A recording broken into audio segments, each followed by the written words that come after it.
We're back with a live stream, but this time it's not vertical, it's going to be landscape. So we're going to do some more playing here.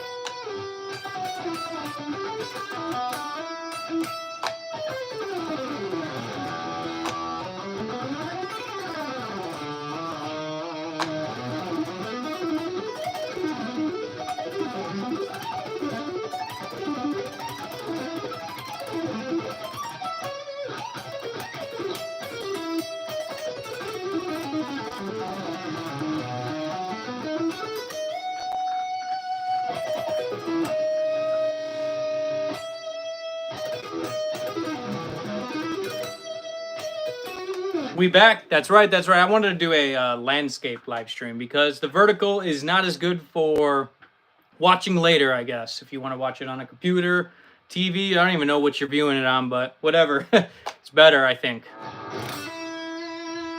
At least for long form it is.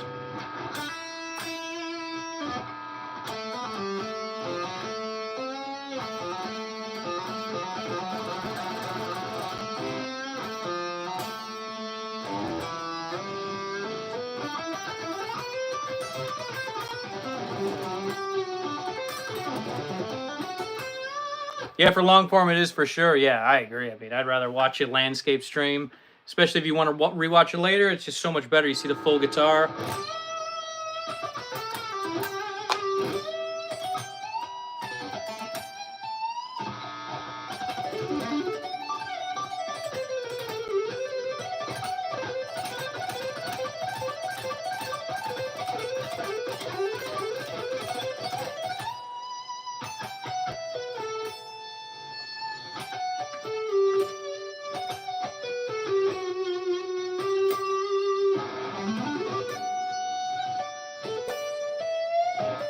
What's your favorite guitar at the moment? It's actually this one right here is my favorite. I haven't really been playing anything else. I got that right there, but I haven't been playing it. I've just been kind of looking at it. But at the same time, a Telly is not, or a retro solo is not going to be the same as like a Dello. So.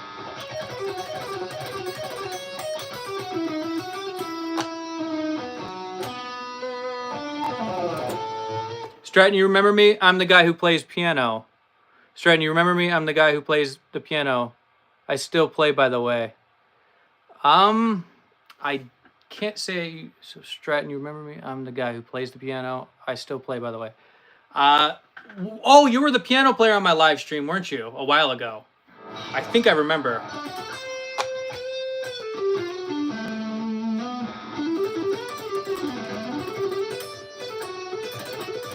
Yeah, oh, okay, I remember you, for sure.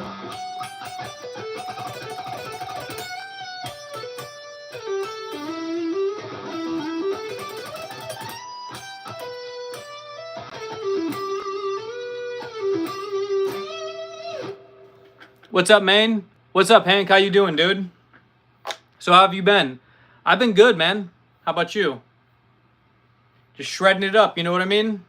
Do you know Buckethead? Like, yeah, like I know of him, yeah. Personally, no, I do not know Buckethead. Good, that's good to hear, man. That's good to hear. I was sitting here shredding it up, practicing a little bit. I was, working on some stuff. I posted a short earlier I was talking about. I was kind of explaining in my last live stream, but I decided to go landscape. So I'll do it again just for reference, because this is kind of a B minor arpeggio sequence. So it sounds like this.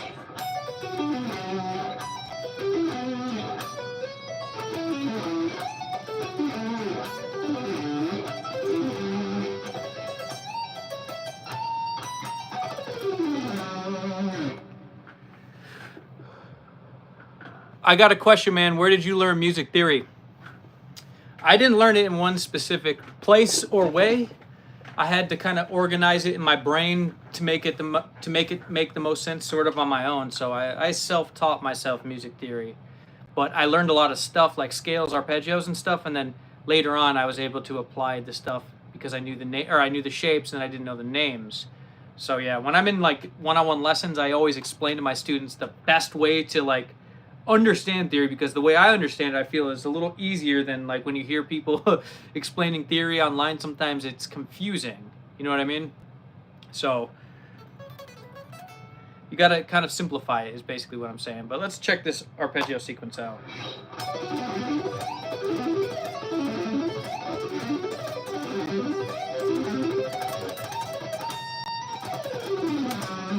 Screwed up a little bit.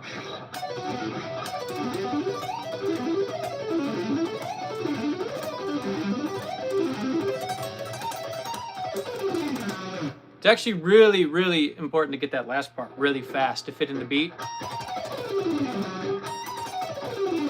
which is an F sharp Phrygian dominant scale.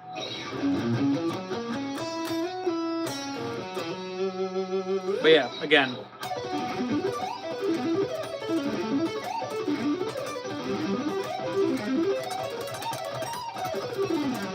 Yeah, you got to get that economy picking right there for that F sharp Phrygian dominant.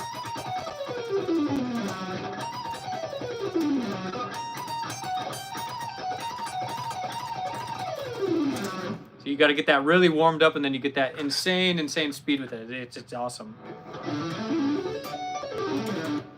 Do you rocking the hyper rig or back to McRocklin? I'm rocking right now nunchuck. Nunchuck is what I'm playing through. Actually, I don't have hyper rig I don't have it right now, but I should be getting it soon. You use McRocklin, right? Ah, sounds killer, man. Oh, appreciate it.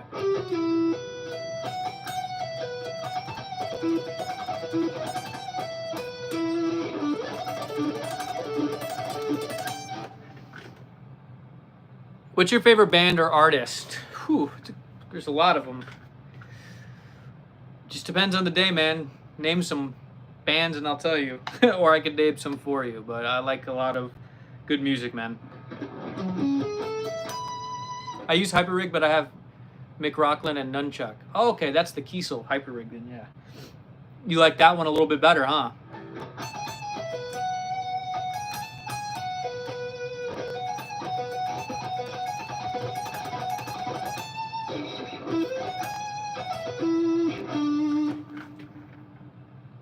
Yeah, that one's my favorite. UFO, Michael Schenker. I don't know how to play that one, but Michael Schenker's great. Really good.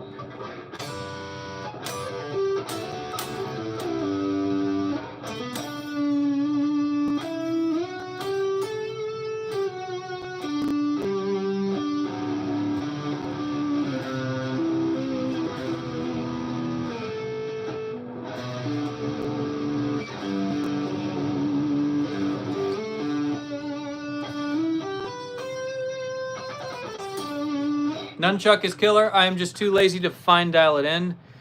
Yeah, I just created my own preset with Nunchuck actually, and this is what I got. It sounds just.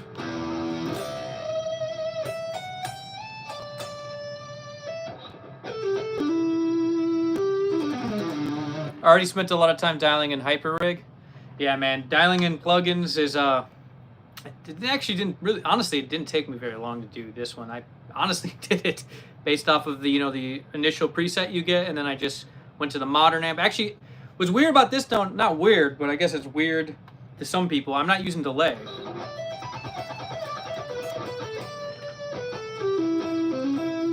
Not using any delay, just a little bit of reverb, because a lot of people have been complaining.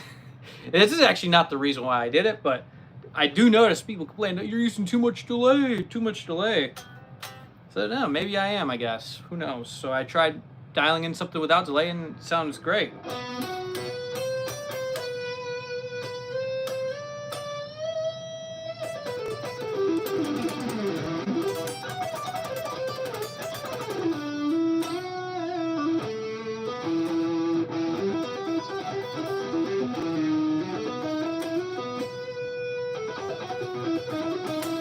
Now, I actually like the delay. Do you? Well, there are so many complainers that I've noticed over like the last few years. They're just always saying, too much delay, too much delay. You can't sweep without delay. Like, it doesn't make that much of a difference, but I guess. The delay always sounded sick. I thought so too. I'm gonna go back to it, but I just figured a little bit of change every once in a while. Nothing wrong with that. Did you get your name from Yngwie, Straten Marshall? Sorry, probably heard that 100 times. LOL. I'm actually named after a Fender Stratocaster and a Marshall amp, so yeah, there's definitely a reason why my name is Straten Marshall, because it's actually my name. It's not a stage name. But most people don't think it's a stage, or most people don't think it's my real name and think it's a stage name because it is a bit odd. Well, Marshall is my middle name technically, so yeah, it's a part of my name, and yeah, who doesn't like Strats and Marshalls, right?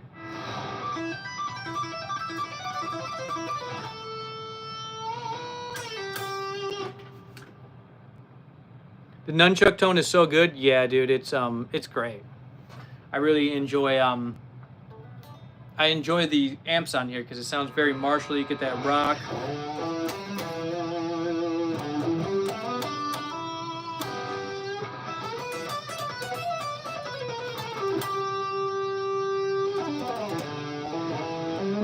Really get a nice tone out of this.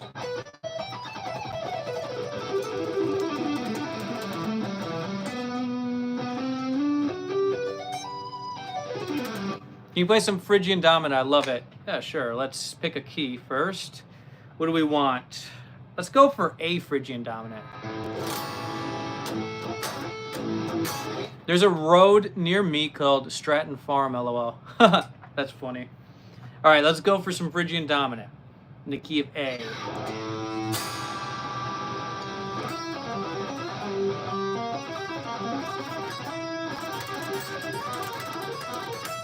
Hey Marshall, do you use Swid? Yes, big fan of Swid picking.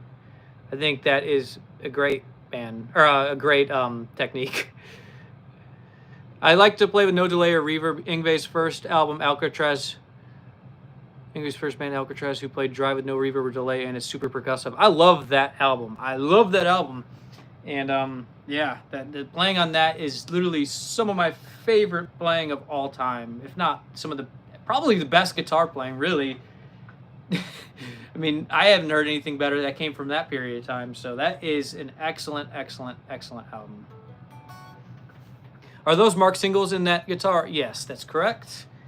You know me, I'm always using the Mark singles. But yeah, if you want to get that percussive sound too, I do get a really good percussive-like sound, like the old school Marshall sound. You can really feel the pick of the strings, like... where it's not too much gain, where it drowns out all that noise. But you can still play lines that sound clean.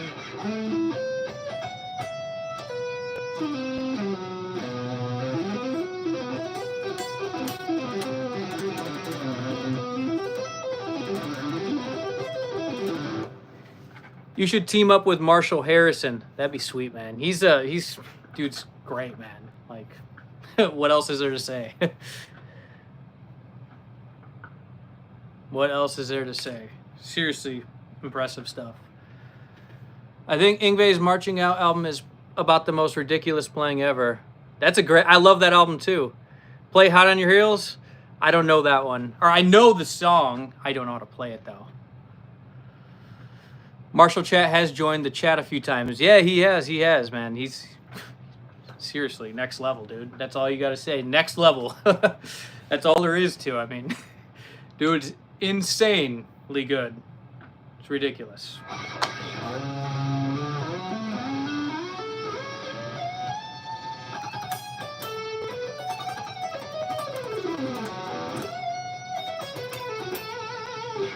I saw Yngwie in '87. I think it was with Sheehan/Tallis opening up mind-blowing show. Oh wow, that would have been the best. I mean, one of the best concerts ever. Really, '87 Yngwie. I mean, no one was playing like that at that time. Old Steeler, Hot on Yo Heels. Yes, yeah, Steeler. That was actually Yngwie's first band, wasn't it? Instead of Alcatraz. Can you play something in the key of F minor? I don't actually play a lot in the key of F minor, but it's a good sounding key.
Cool, thanks. Couldn't remember what year. What are you playing? Like, what am I playing? I'm just playing from a request of shredding in F minor. So I was just playing whatever I felt like in F minor. So just I came up with some licks.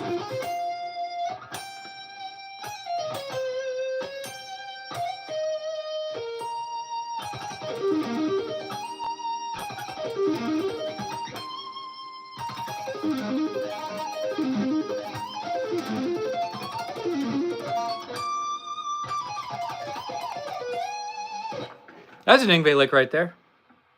That guitar looks like it plays so smooth. What gauge / brand strings do you use? So it does play as smooth as it looks. I use some sort of 8s are on here, I think. Well, not I think. I know that there are 8s, but I don't know exactly what brand. But if I had to take a guess, I would go with the Blue Pack. It's probably a Blue Pack of Ernie Balls, and yeah, I just use these strings because they sound really good. And you know what to expect every time. They're just consistent.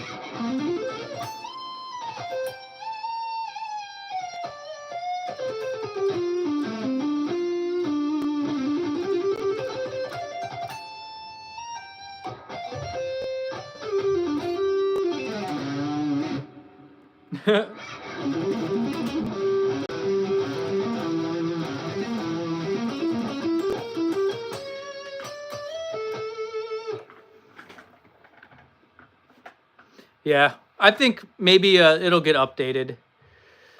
You don't like the reversing the video. It's doing the same for Marshall Harrison. Annoying a little. Yeah, I noticed the same thing. Yeah, it's happening to everyone. So once it gets fixed, it gets fixed. I hope it gets fixed soon. Or maybe I could switch to a webcam or something. Maybe mobile streaming is just like this for a while now. Hopefully not, but either way.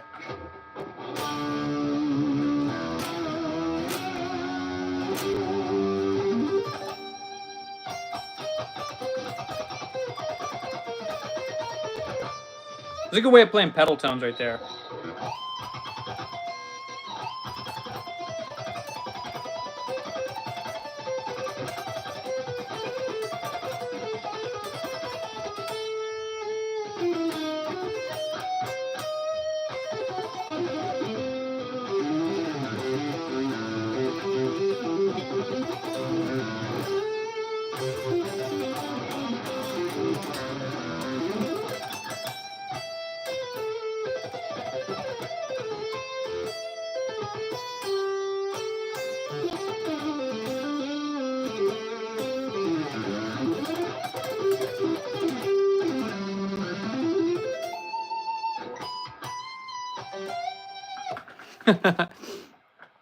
That reverse stuff never bothers me for some reason. If anything, it's better. The fret hands are on the same side.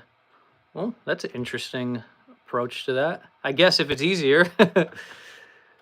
Either way, I mean, I guess it'll look like I play lefty for a while. Lefty Straten goes hard, haha. Have you ever tried playing any Katsu Ota stuff? I can't say I have.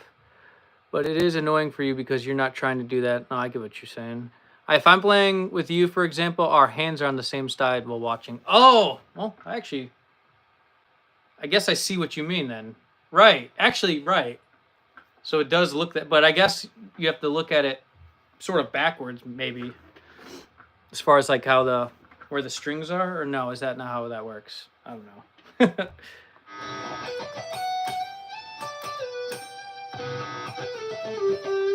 You know what's a really cool lick, actually?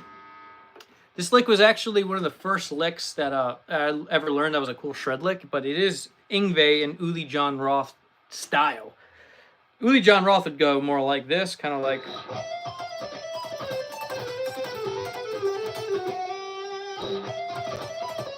Actually, you could Swibert that, couldn't you? Oh, wow, you could. That's pretty sweet.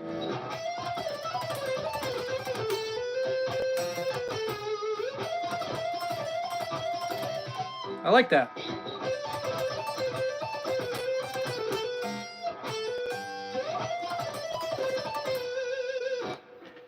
You're a lefty like me? We both are left-handed, technically. But we play right-handed. Yeah, it looks like I'm looking at my hands in the mirror. Interesting. Just tell people you are a lefty. You're a lefty. Well, technically I am left-handed, but with that being said, I don't play guitar left-handed. But yeah, that's actually pretty cool, this Swiberd uli lick. You could do this.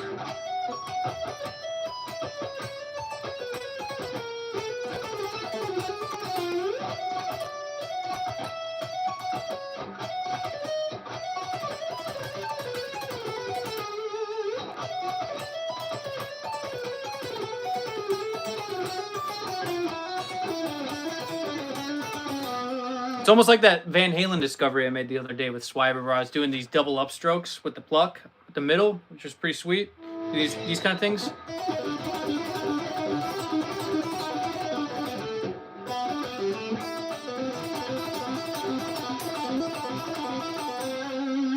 Sweet. When you get that double note.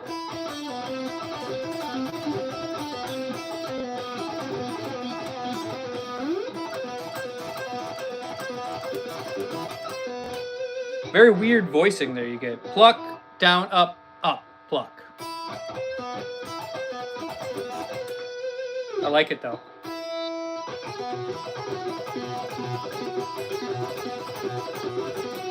That's sort of like E major. Actually, that's a weird shape.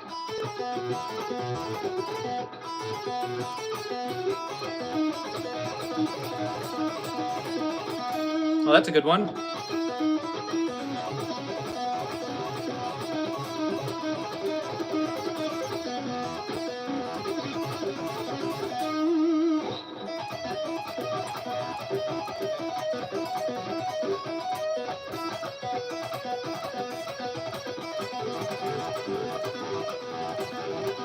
That's cool.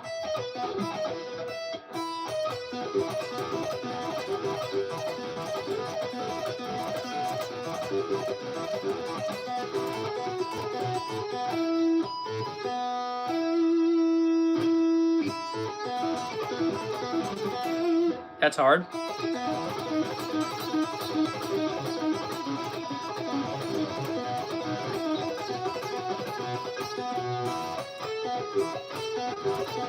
That's pretty cool.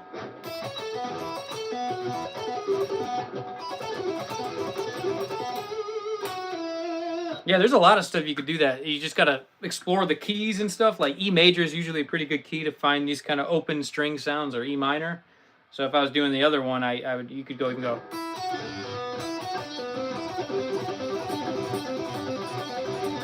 Sounds cool because you get that C right there in the row. Kind of sounds Lydian almost.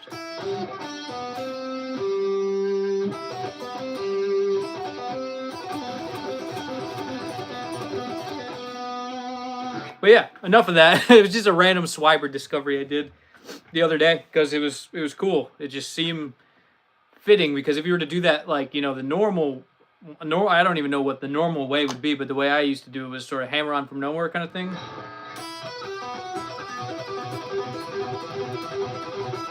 Which sounds cool, but you get a little bit more picking this way. So it's a different sound.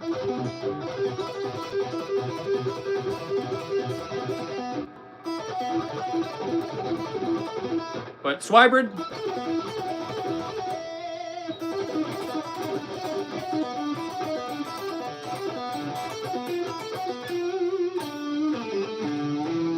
enough of that. That's cool though.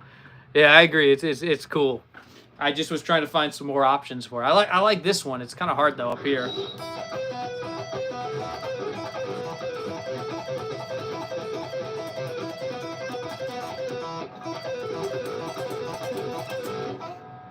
You could do that even with even other strings. You don't have to play it on this string. You go, let's say, what would you?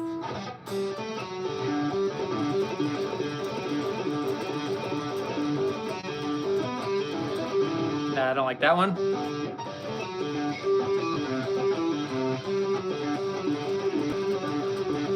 That's cool because you get that double G right there.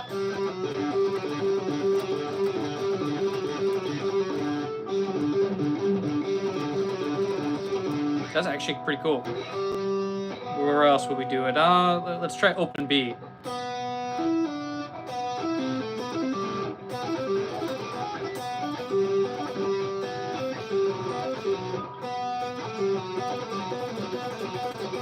Oh, that's pretty sweet. That's a pretty common one though. A lot of people do that, don't they?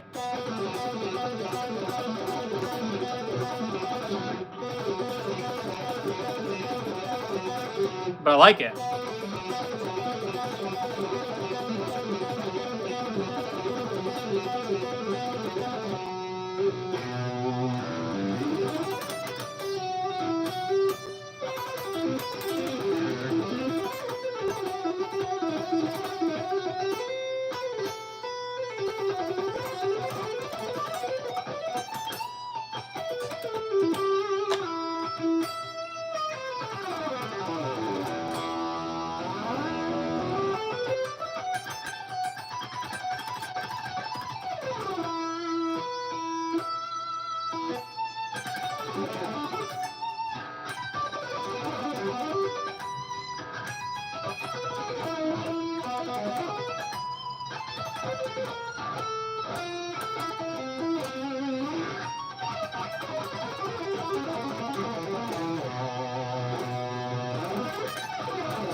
Do you prefer the bridge pickup on the Strat more or the Tele bridge?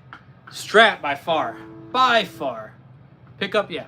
I totally would go for this right here, or for this right here. The Mark Single just a little thicker. That does sound great. I love the guitar, but I like this better.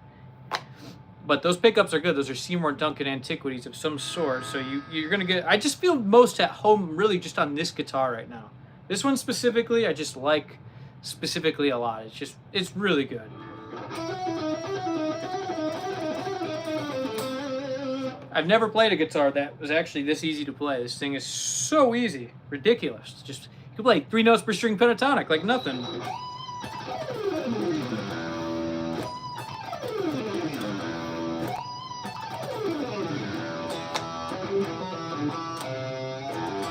Pro setup. Thanks to you. Thanks to you. See how easy it's just, you can bend like nothing. It's just literally just like, it plays itself. Like, you can play the most craziest stuff on this guitar, and it's like easy. Like, the action's so low. Like, 3 notes per string pentatonic is like the hardest thing to play.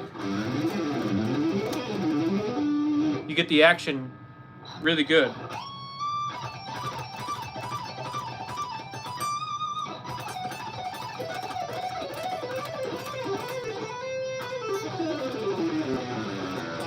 Is that a roasted maple neck? Yeah, I go with roasted maple neck on all my builds because I think it just looks cool. And apparently there's like benefits in ideal weather situations, so there's like less moisture, so it seems like I guess a cool thing to have. I guess the only reason I wouldn't go with it is if I wanted a lighter looking neck for a build, because sometimes certain colors match other colors a little better. So it's nothing really a tone thing. I just like the way it looks, but maybe they sound better. I'm really not totally sure, but I just like the way they look. Truthfully, they just look great. You just get that nice vintage. It almost looks like a vintage guitar, like without being a vintage guitar.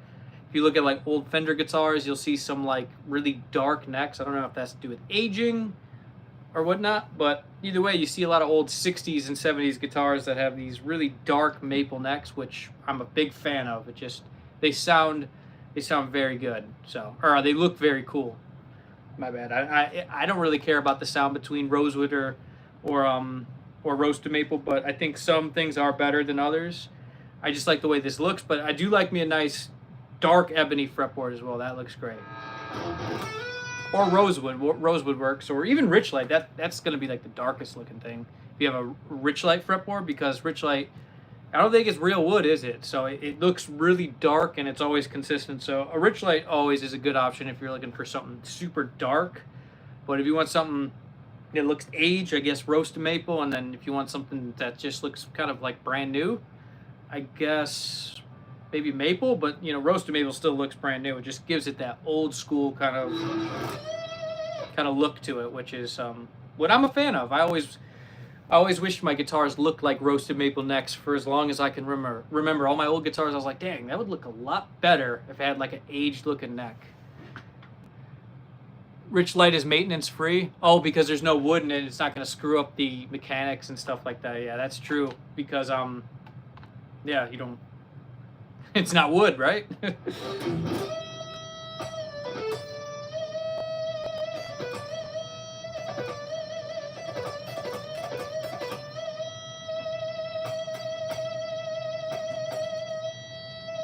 See, this tone on this thing is so sick, man. It's super good.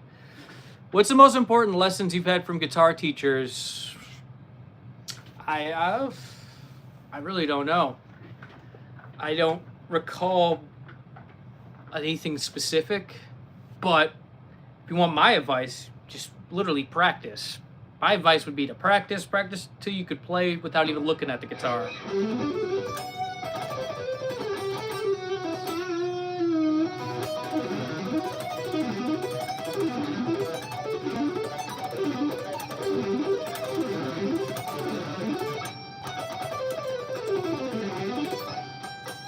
Practice to the point where you don't have to look at the guitar. That's what you need to do if you want to get really good. Vibrato, that's another good thing. If you don't have good vibrato, it doesn't matter how fast you play if you do something like this. I'm trying to do bad vibrato, like. If you sound like that after you're fast, you can play perfect shredding, and then you sound like that after, you got to work on it, because that is essentially, in many ways, not listenable. Bad vibrato is not listenable. You want something. It's so disappointing sometimes. You see someone who's a great player, but they missed out in this one specific area, and that's vibrato. And they could be 10 times better if they just focused on this one little aspect of their playing, because it kind of finishes everything off. If you have good technique, you know your stuff, just be able to bend the strings. That should be the bare minimum, I think, if you're going to play solo lead guitar stuff. Bend strings good, in tune. For reference, half step bends. You can even do side vibrato if you want. It's going to sound a little bit smoother, but if you do an up bend, like, or you're going to bend up to the G, then you bend up, then you can shake it a little bit.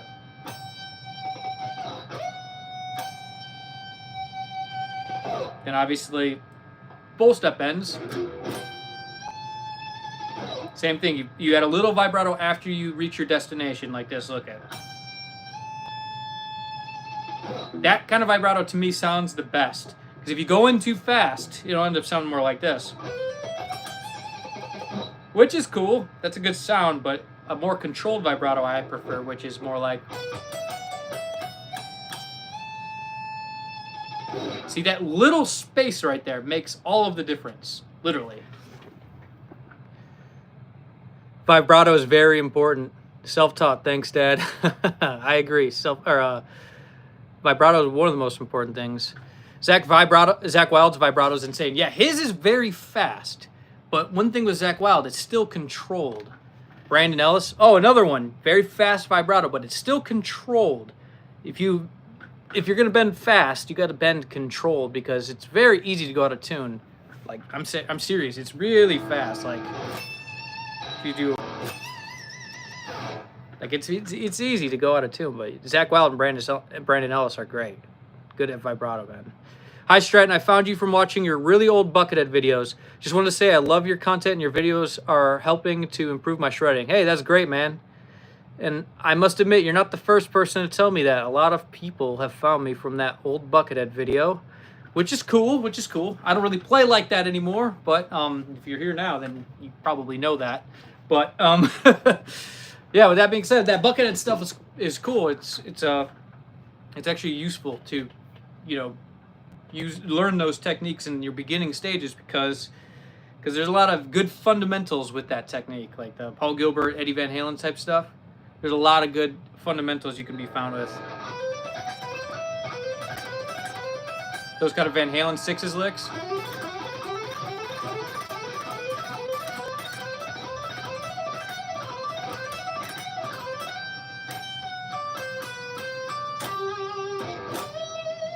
You're the best, I appreciate that. Thank you.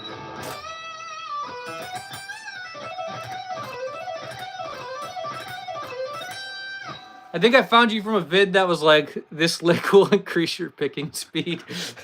Just know, although the title isn't entirely false, just know I was laughing very hard as I typed that title. It was a very funny title. And I think I know what lick you're talking about because it was a funny title. But it wasn't like...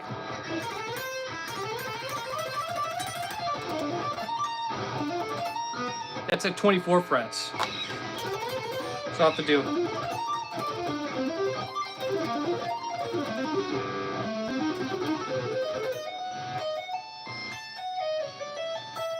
Wait, what do I do there?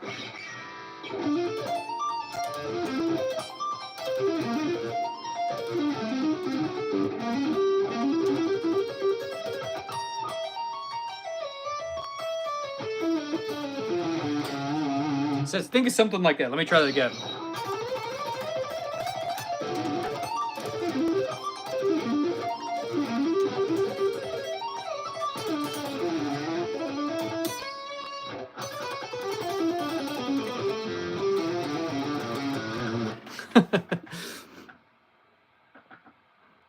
I was like, whoa. That's funny. Someone was like, yeah, with 100 years of practice or something, laughing out loud emoji. I should look at the comments on that video because that was kind of a funny title. But it's true. If you practice stuff like that, it'll increase your picking speed if you work on it enough, I guess. And he licks in the style of Marty Friedman. You know, I don't really play in the style of Marty Friedman, but I do know he plays a lot of licks, like Hirajoshi scale licks, right? Doesn't he go...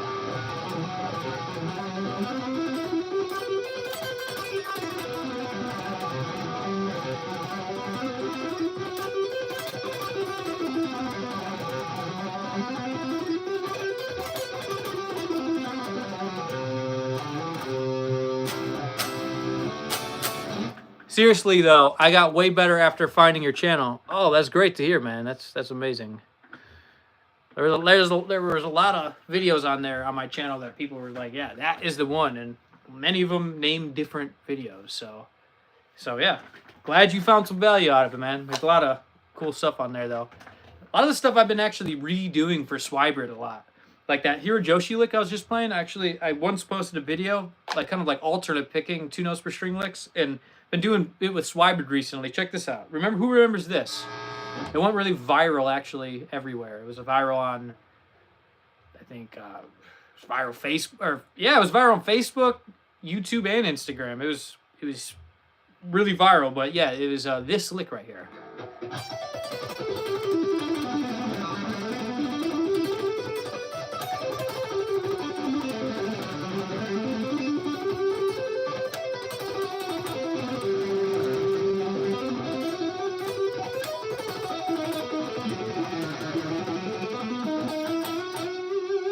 So actually, that was Swibert. I meant to do alternate first. Let's see if I can even do that still with alternate.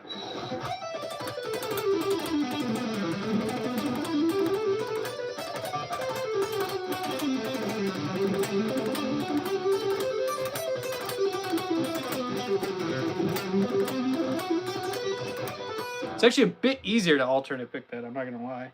But you get to pick more notes when you do it the other way. So let me try alternate one more time.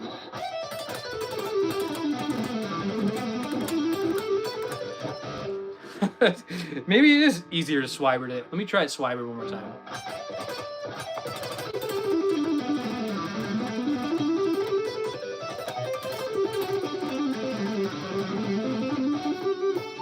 Screw up the fingering.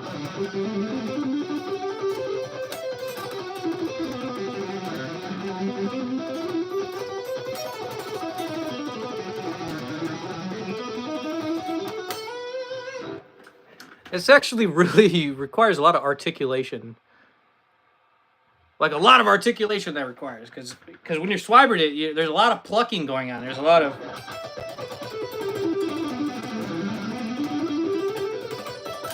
So you could actually get that to ridiculous speed if you really wanted to. That could just literally be like...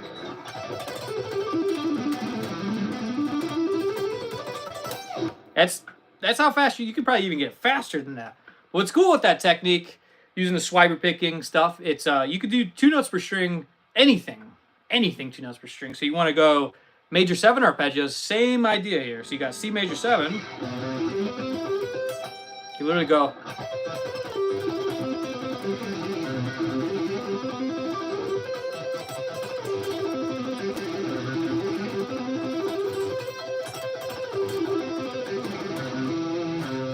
Very cool. I love doing it this way. And what you could go minor arpeggios, like minor 7. So what was I just doing? Major 7, yeah. So what you could do is, dude, you are ridiculous. You are ridiculously good, or ridiculous good. I think that's what you meant. Ridiculously. Thank you. Appreciate that. But yeah, so what I was talking about was minor 7 arpeggios, because we just did major 7, like...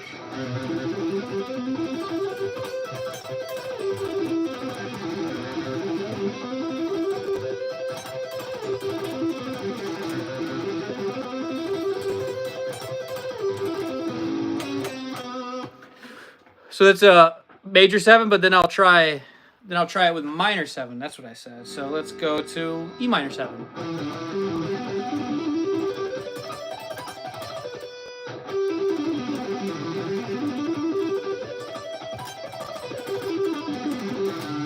Then you want to go dominant 7. Let's see. We'll try that. Same thing. It's that easy.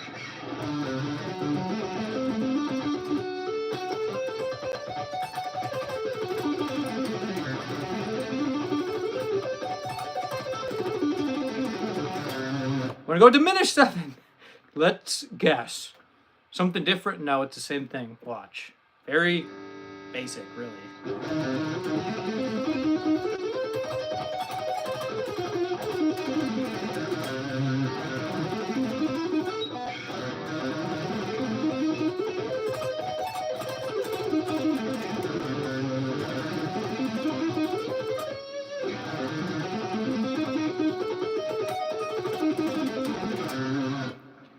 What's the picking pattern? It's just this pattern right here. Then you just do it in each octave.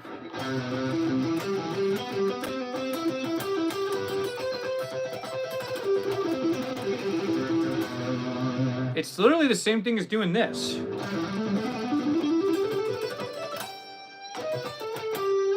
You ever play ascending pentatonic licks like that? You ever do this? Same thing.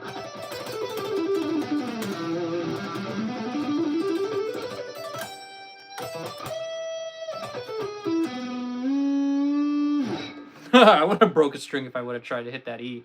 But yeah. I think that's what it... Yeah, I was trying I was going for the D. That's right. All right. So, either way, there's a lot of stuff you can do with this stuff. Like we were doing Hirojoshi stuff earlier. It's the same thing.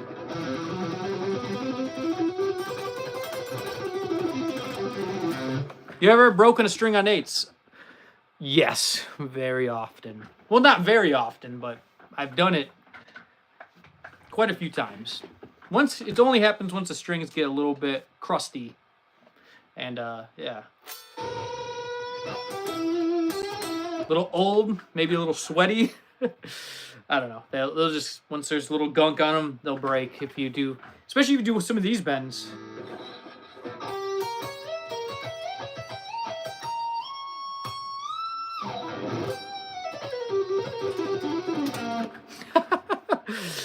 That's mostly how I've broken it, was with that specific bend. String gauge and pick gauge, please. So I'm using 8 through 38 and 1.0 millimeter picks, Dunlop All-Tech Sharp. You're epic, dude. Thank you for being you. Hey, I appreciate that, man. Shout out to you. How that scale? Swiber picking. So you're going to want to use... Was that what I was playing? It's Hirojoshi scale, but you're going to want to use swiber picking, which is a combination of economy picking, sweep picking, and alternate picking.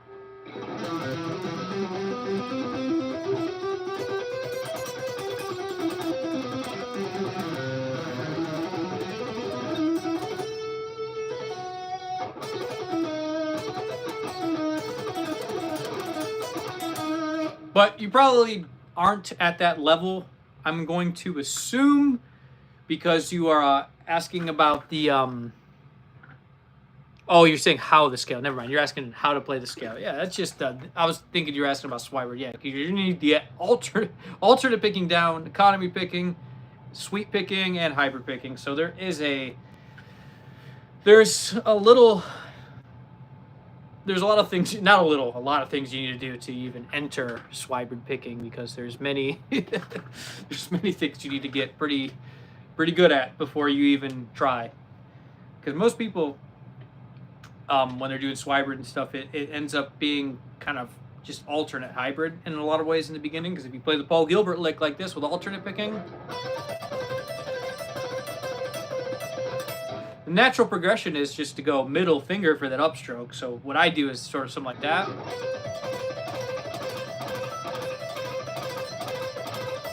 And I actually found this Swibert. Well, I played this lick a long time ago because I think I heard Paul Gilbert playing it somewhere. Go in D Lydian, maybe try that. But it's a cool pattern I was doing that was very Swibertable. That was sick. Wow, I actually don't even remember what I was just playing. I was talking about something. But thank you anyway. So let me talk about this for a second. So this is the lick in D Lydian.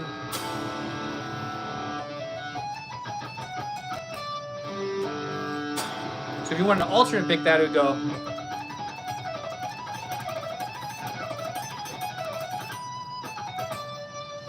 Which sounds great. You get a nice pick attack with that.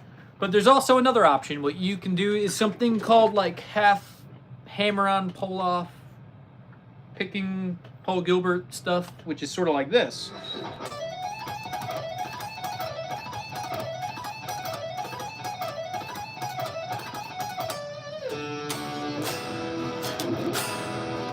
That's cool too.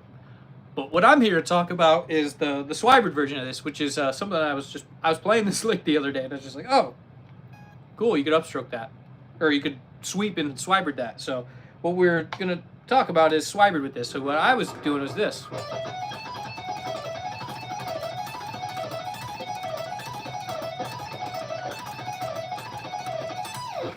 And I'm not gonna lie, I'm gonna rewatch this. And I'm gonna say, oh wow, the Swibert was way faster, like by a long mile faster, or whatever. The speed limit has been exceeded when you play with Swibert, because look at it. I mean, just look at how fast that is compared to this. So we'll do it one more time. Repeat, alternate.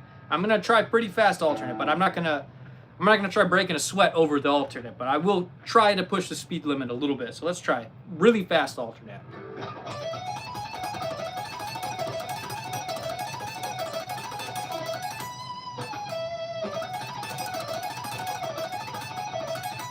So yeah, there's a lot of tension here. Sounds great, by the way. I'm not gonna say it doesn't sound good. It sounds amazing. There's a lot less tension though if you do it this way. Less picking.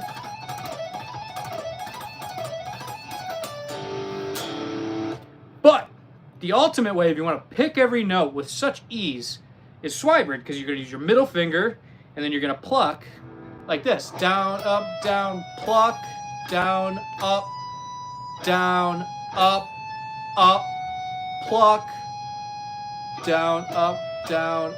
down, pluck. So that is the formula for that. And if you get that down, this just gets ridiculous speed, like insane.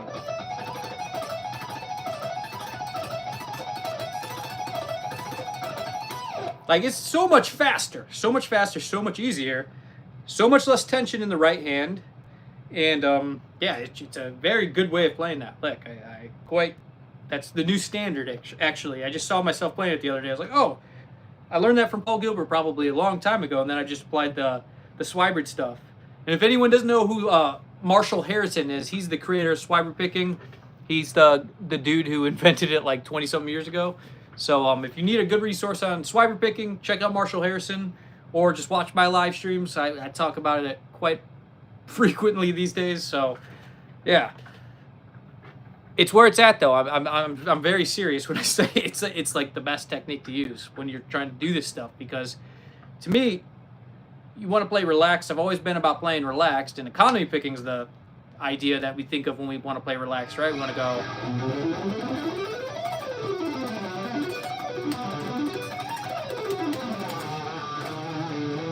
See what I mean?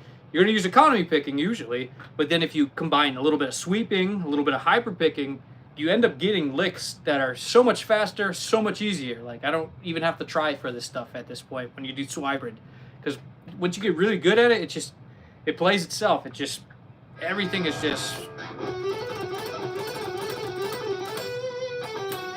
Actually, I got to make sure my phone is plugged in before we get low battery. Come on, here we go. We are charged. Cool. There we go. No worries. All right. So let's talk about this technique again and ways you can use. Actually, I saw a comment on here I forgot to answer, and it was interesting. Hold on. Are you still here? How long have you been doing this Swibrid picking stuff? So this is actually a very good question. I've been using it actually for quite a long time. I don't know if you're still here. If you are, comment, because this is to answer your question, but I've been doing Swibrid stuff since, I'd say about 10 years.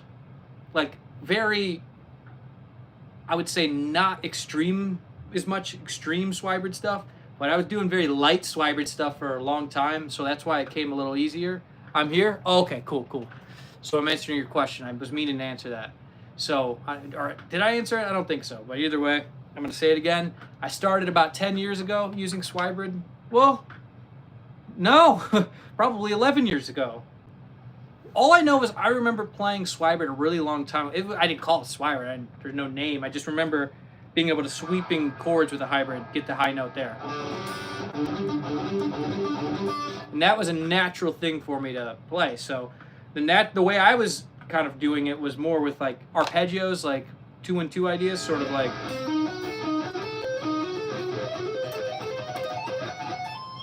But that isn't necessarily true Swibrid. It is in a way, but it doesn't follow the upstroke after pluck kind of motion, which is what is more traditional Swibrid, I would say.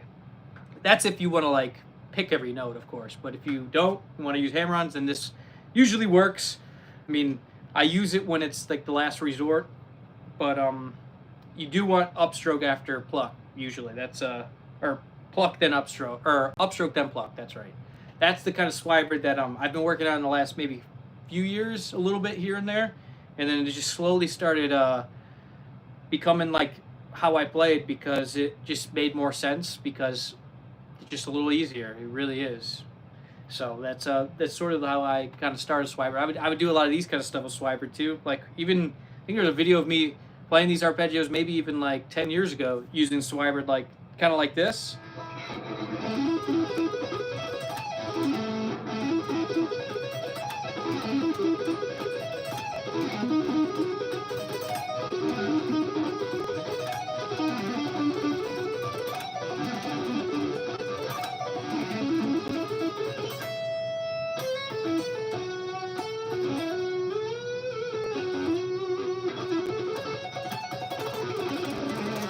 But the idea was these 2-and-2 was always a nice Swibrid thing for me to play, because it was easy.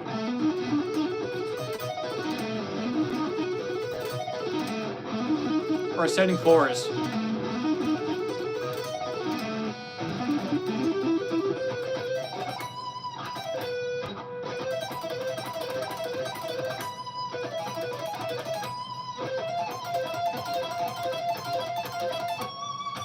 Wait. That's a good sweeping lick too. Can you break down that Swibrid arpeggio? So I think you were talking about these kind of arpeggios. Let's just try. You're gonna want to try a diminished first and foremost. So try it like this. That's gonna be the most easy and familiar to you, more than likely, if you're pretty good at guitar. I'm gonna assume this is pretty something that most people have tried if they've played a diminished 7th arpeggio. So this is the technique: down, hammer, down, pluck, and then down, down, pluck, hammer. Then you repeat that. then if you wanted to do that on 5 strings, which is kind of like the next option, you don't really do. I mean, you can, but I would most likely start right here.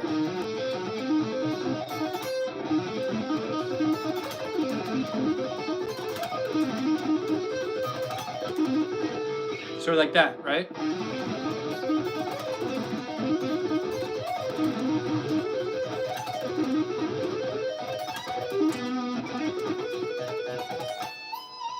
Hybrid picking or just alternate, I'm using a technique called Swid picking, in which this involves sweep picking and hybrid picking and economy picking and alternate picking. So, yeah, it's kind of not necessarily just hybrid, because if you were to do alternate hybrid, then you'd just be like the Paul Gilbert lick, which is.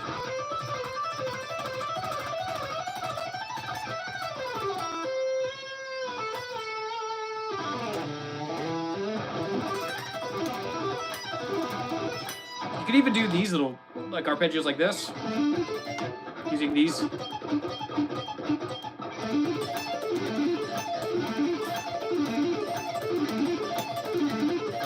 But you do get to pick every note if you do that.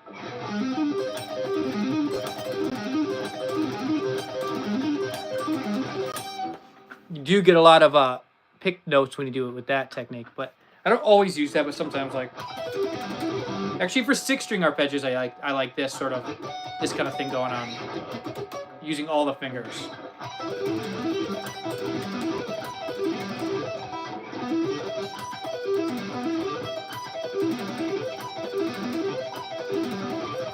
Sounded a lot cleaner earlier. I don't know why it's not as clean right now, but oh well. So you have to pluck on the third. So you have to pluck on the third picking note. No, you pluck there if we're talking about this.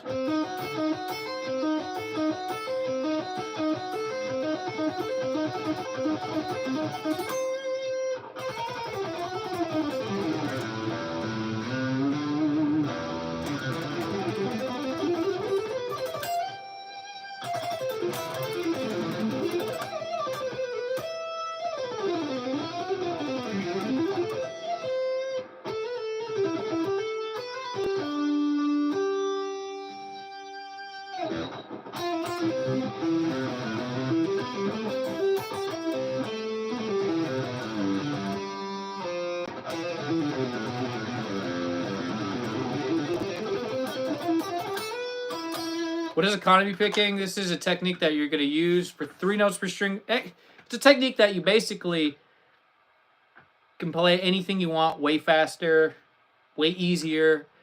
That's basically what it is. Play anything you want way faster, way easier, and all you basically got to do is sweep your way into the direction that the pick is going. So if you have a 3 notes per string scale, E major, it's just going to be down, up, down, down, up, down, down, up, down, ascending. That's all it is. Down, up, down, down, up, down. But if you're going to descend, you're going to do the same thing, but opposite. Up, down, up, up, down, up. For example, if you're to alternate pick this, look at how much more I got to actually try for this.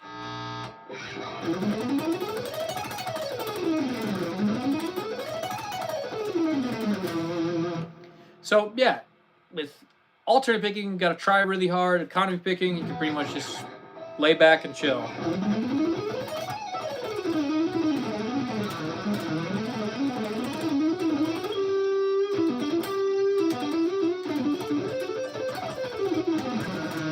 Then you had a little bit of hybrid and sweeping, and then you basically, then you pretty much got it all. You want to play as fast, as easy as possible. Then yeah, these are the techniques to use. Why I just hear about this? Well, maybe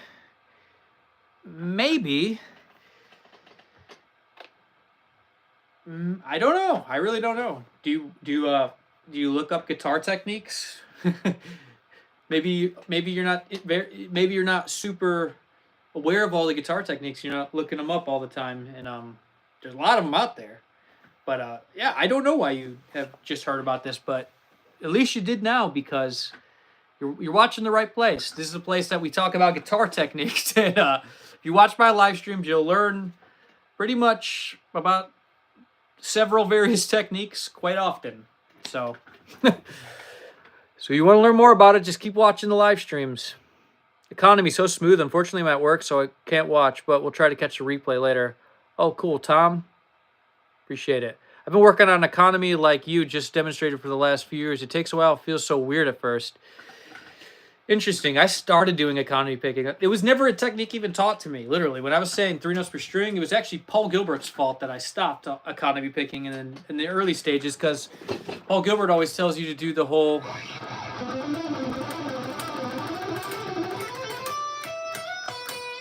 Which is great, which is cool, but my natural thing was I was wanting to play scales like this.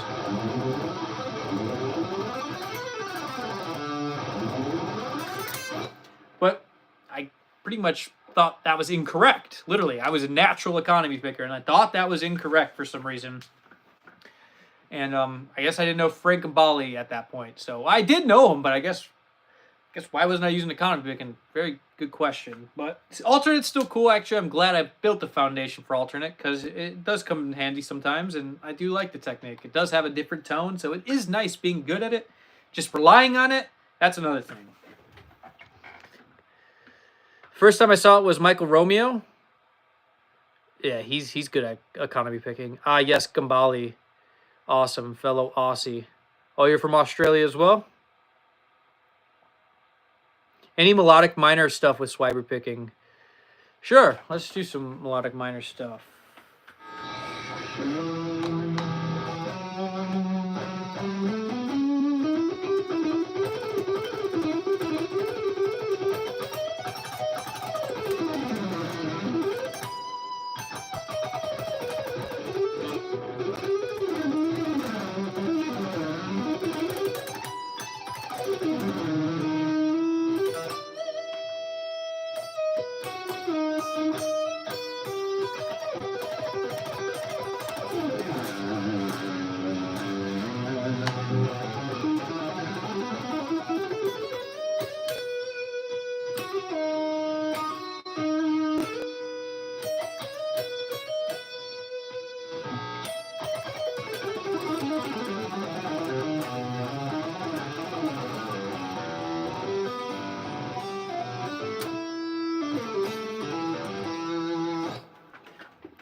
Cheers, mate. Thanks for the free lesson. These are always awesome. Hey, I appreciate it, man. Thank you. Do you economy pick everything possible? Yes. Economy picking is going to be what I use, because I don't want to try. You know what I mean? I'm not trying to like put in a bunch of effort, you know. Go like this with my arm, just going like I'm not really I don't have the patience for that anymore. I did it for a long time. Now what my playing is more about, as far as soloing goes and fast stuff, we're just talking about speed here. For speed, I'm going to do everything in my possible, you know, possible ways to do, or everything in my possible, in my ability to essentially play things more relaxed, because I'm not going to do this anymore. Like, let's just say like, I mean, it's a lot easier within the first couple repetitions, but then after a while, the strain starts happening, which I'm not a fan of that. So what I do is actually, I found a way where I could actually do this, where I could pluck, down, pluck, down, up, up.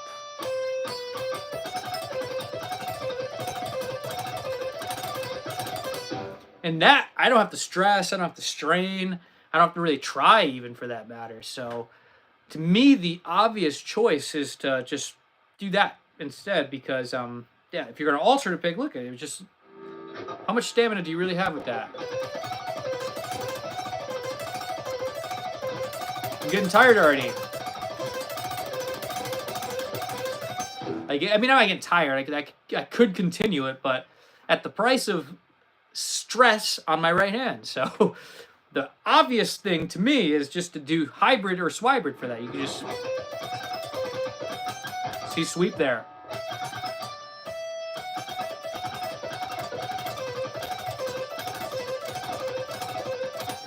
See, it's just way faster, way easier.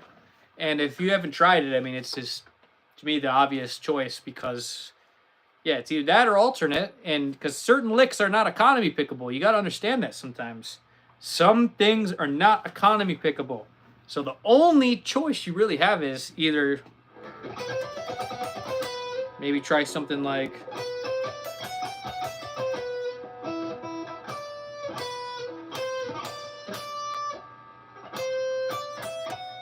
You'd have to do that.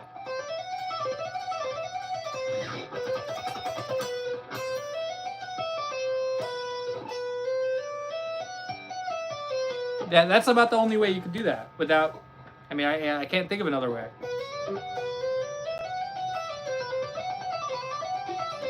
Which is not... You go to stand up and play guitar, you think you're going to just be able to play that? I mean, it's hard enough sitting down like this. So the obvious choice is this is pretty much your only option. Unless there's some magic way to sweep it that I haven't discovered yet, which I don't think there probably even is, but who knows? Never say never. But either way, this is, to me, the best option. So this applies to all these kind of licks. You want to play sixes, you can do the same thing.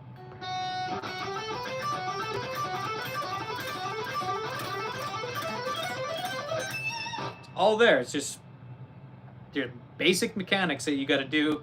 It's like basically Swibrid school. You got to get through economy and hybrid first, and then sweeping economy, whatever you want to call it, and then you kind of graduate to Swibrid.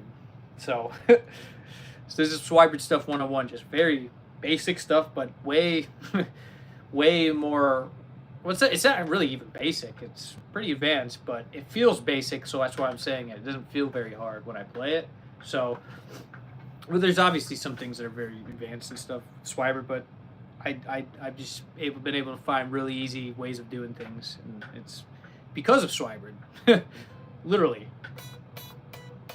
Swibrid and economy, it's like the best two techniques to use, in my opinion. I used to be a big harmonic minor guy, but I saw your melodic minor stuff. I have started using this mode. Oh, cool. Yeah, melodic minor, I'm the same way. I love both modes, though. Great stuff. Marshall Harrison gave you a shout-out on stream a while back. Yeah, I was watching it, man. Marshall Harrison's that dude. That's a dude twice. But for real, he is that dude. So much better approach to guitar. I'm stoked on guitar again. Haha. Yeah, give it a try. Start implementing into your playing. I must admit, it might not look as easy as I am essentially making it, I guess, because... when I play, I do make it look pretty easy. It's not that easy, but it looks that easy. So keep that in mind. If you are struggling because you think your fingers are just going to do what mine do, or like Marshall Harrison's does, it's not going to work that way. You gotta be an advanced economy picker to even consider this, and advanced somewhat at hybrid picking. So there is to enter this technique in this ecosystem. You're going to have to put in some effort elsewhere before even starting. So, at least that's how I did it. Straten the Legend is live. Hey, what's up, man? How you doing? But yeah, this is more playing. Wait, could you, now we're talking about economy and alternate. You got me thinking about something. I'll hold that thought for this comment. Hold on. How would you recommend getting better improvisation? Is it just learning many different patterns and shapes? Not really. It's not about learning patterns and shapes. It's actually understanding harmony, because if you don't know theory and harmony very well, you'll just sound like you know a bunch of shapes and you don't know where they go. That's actually a pretty decent analogy. You know a bunch of shapes, you just don't know where they go. So what you're better off doing is understanding chord tones. Hit those chord tones when you're playing, because if you don't, then you will sound like you don't know what you're doing. I mean, Pentatonic is pretty good at hiding that you don't know what you're doing. And I'm being that sincerely. You can hide your skill level with Pentatonic because Pentatonic sounds good over everything. But to sound that much more pro, that much more advanced, without playing fast or anything, it's literally just hitting chord tones. That is what I can't stress enough. Hit those chord tones. Then your improvising will actually sound good. You'll sound pro. You won't sound like a beginner. And yeah, that's where it's at. Chord tones, arpeggios. understanding chord progressions. You know what I mean? You gotta understand how chords work and the relationship between them and, you know, the track you're playing over, backing track. Because say there's changes happening and you don't know where to go, pentatonic isn't gonna save you in that situation. I mean, it can maybe, but you gotta be clever, I suppose. So yeah, learn chord tones. Can you demonstrate to a track? I don't have any backing tracks available to me right now. I could look some up or make some of my own, but I can give you an example like this. So say you have a Lydian backing track. Let's take C Lydian, for example. So you're gonna say C and then D. These are gonna be your two chords.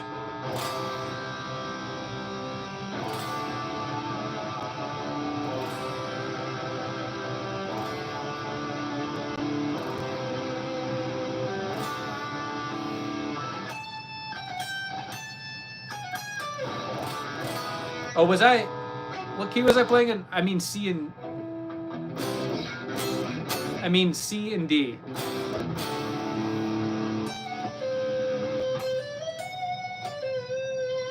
So if you're in C Lydian, you're gonna want to target notes like F sharp, G, and C.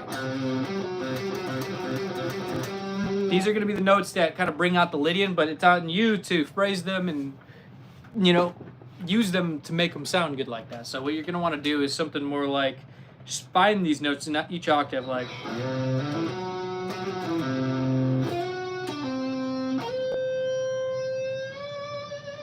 You can hear it. You can hear it because then it goes to D. And obviously, once you go to, you know, D major, then you can start targeting more mixed Lydian type sounds. You can go.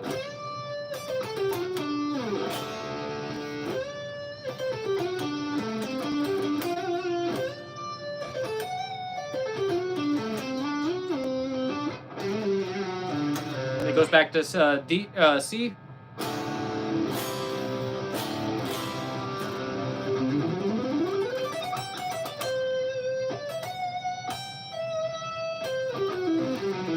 You can find arpeggios that fit with that.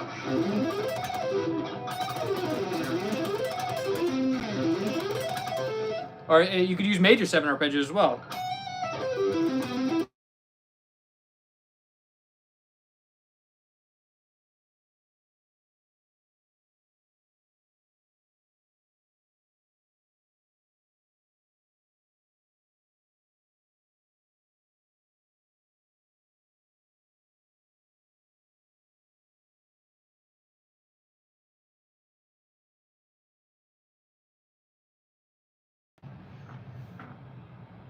Hey, are we back? Are we back? Is this working?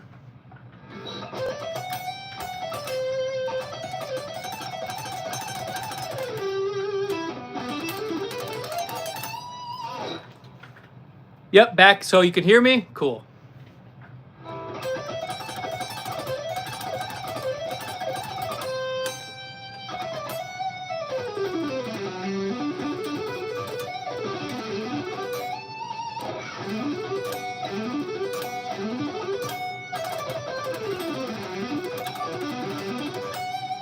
I don't even remember what I was talking about. What was I talking about? You have so much pick attack and your pick does not get stuck at all. It's a thing of wonder. Hey, appreciate it. Thanks.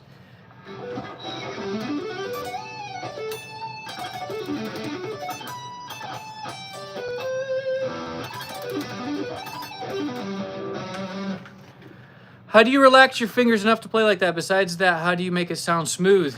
Swiper picking, economy picking, and you got to be playing for... Really, to get this level of smoothness, you got to be playing probably at least 10 years, honestly. Got to be playing at least 10 years, because if you haven't been playing 10 years, you won't even get near that level of smoothness. It's very rare you see anyone even playing 5 years. Maybe on a piano, but on a guitar, it takes a very long time. 10 years. I've been playing almost 17 years with over 20,000 hours of practice. So I do contribute that amount of time to playing smooth, because if you don't play that long, then the smoothness thing is not going to probably happen. You know what I mean? You got to play a while. Beginners don't sound like pros or experts, so to speak. So That's what you got to do. Got to play for a long time. Forget about how to do it. Just start doing it. Start practicing. And yeah.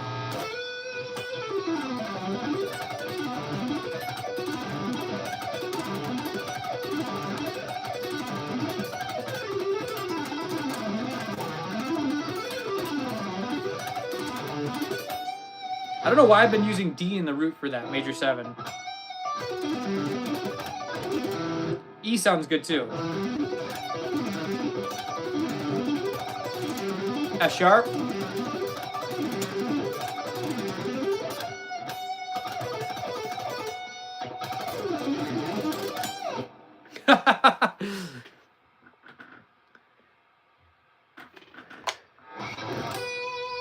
Have you found any difference while playing in standard guitar position versus classical?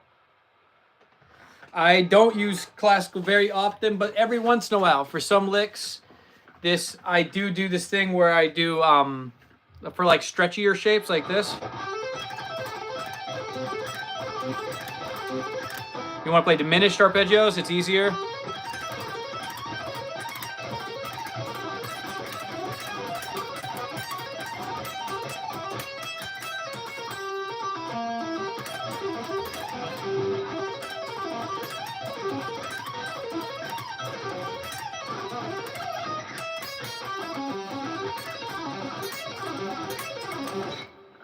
So for those kind of shapes, that's what you're going to want to do. You want to do that. And yeah. That isn't a Stratocaster. What is it? That is a Kiso guitar right there. Kiso Delos.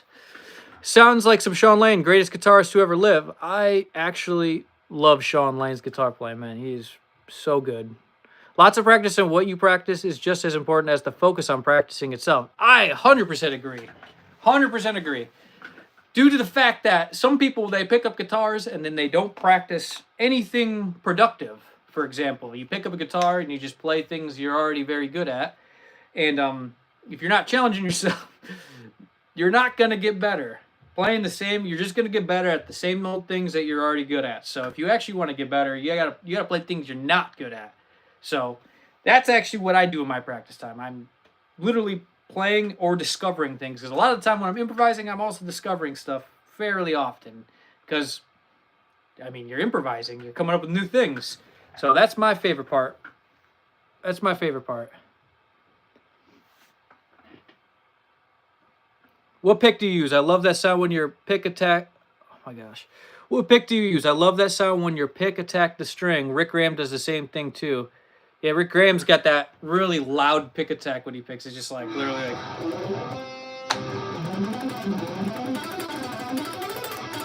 I don't think my pick attack is actually quite as hard as Rick Graham, but sometimes I dig into the strings a little bit. You get that kind of.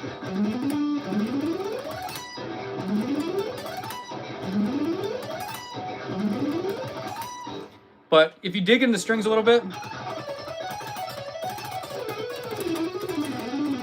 Actually, I guess I am picking a little harder than usual, but I would normally not pick that hard because, but it does actually kind of equivalent to the sound of alternate picking. So if you do like,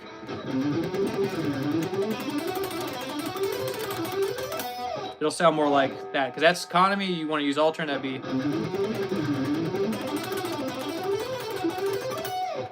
So that was kind of half and half, but.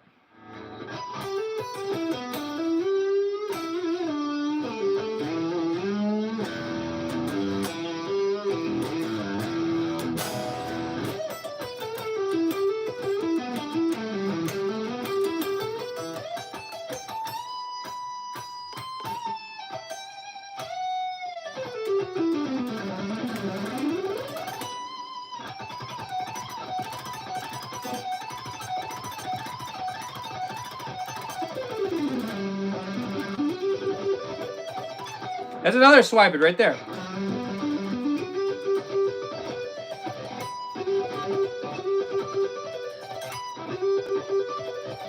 That sounds like something actually Rick Graham would play, now that I think about it.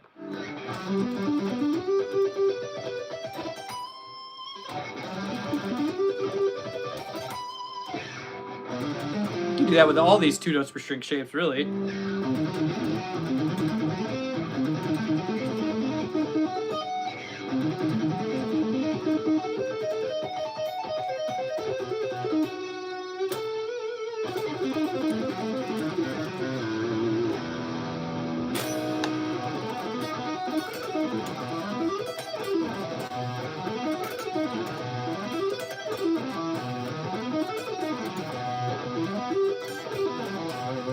actually plays an E minor arpeggio like that.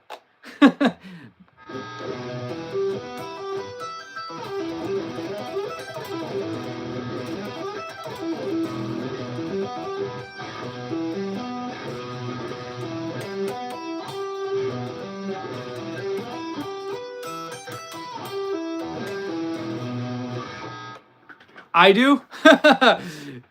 Shout out to Marshall Harrison, man. We've been talking about you. Been going over lots of Swibert stuff this live stream. Yeah, you do that arpeggio, don't you? I think I was watching one where you were doing that, where I started going like, you're doing something where you Swibert that, because you can actually pick that.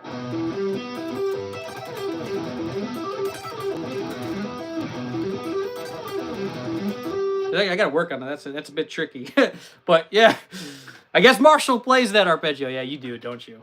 I know you were doing something like that with these kind of you're doing something with Swibert with that. I have to work on that.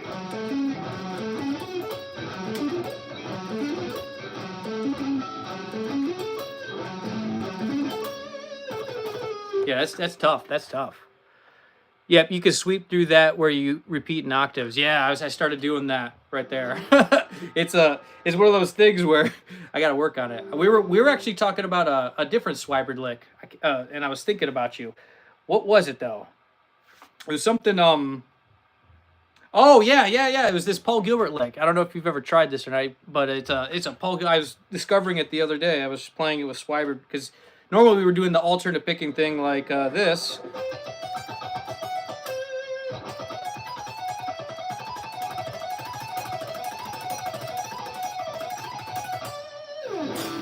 Then I showed that Paul Gilbert way, kind of where that's full alternate, then it's half alternate this way. Then we were doing it just full Swibert.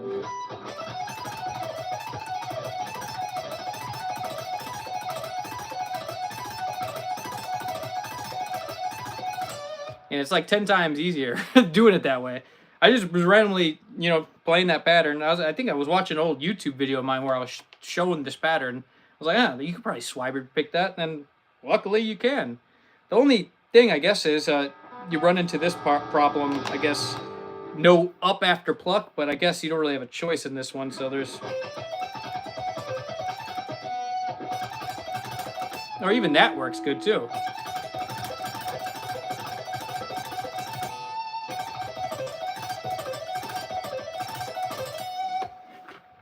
But yeah. Sounding tight every way with you. Sounds tight every way with you. Sounding great. Hey, thank you, Marshall. I appreciate that, dude. Really do, man.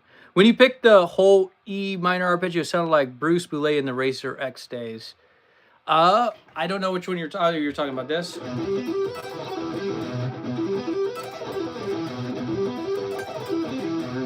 Yeah, I typically don't play it that way, but it's actually, I think, how they would do that in the Crossroads lick. The Eugene Strickbag, he does something like that. But really, you could even do this. I guess you don't get that B in the root, so you could... Maybe like that, you'll get that sound a little bit more true.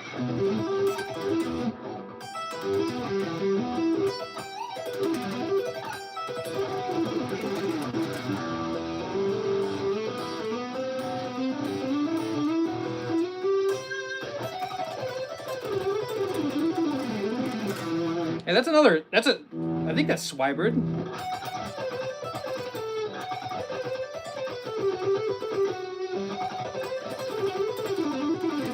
Yeah, I'm adding some total, pull-offs in here, I think, to make that happen. I gotta look into that myself. Adios, Strat, late, real cool stuff. Really cool stuff. Hey, adios, dude. Thanks for stopping by, man. I'll make sure I'm there for your next live too. What days do you usually do them on Sundays now, right?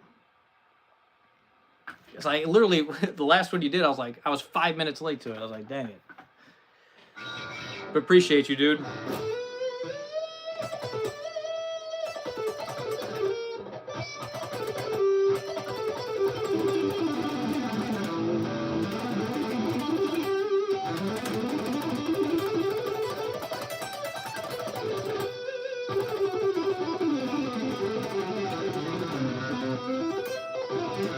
All right, everyone. I think I'll end it there. If you guys are interested in guitar lessons, all you got to do is check out the link in the bio, and there will be a lesson pack for $20 you can check out. It's a very popular pack of mine that people have enjoyed. I've even been starting to practice it with Swid stuff, actually. It's been kind of cool.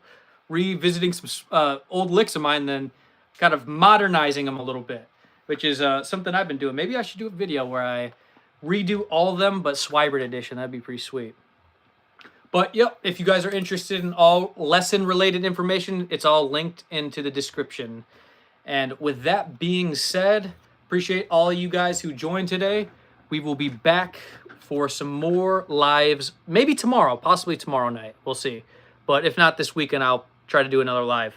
And I did post another video today on my YouTube, so check out the YouTube short I post. And let me know what you think. And with that being said, great stream. Thanks for the advice. No problem. With that being said, I don't know if I already answered that. My bad. But either way, I will talk to you guys later and appreciate it. All right. Take care. Bye.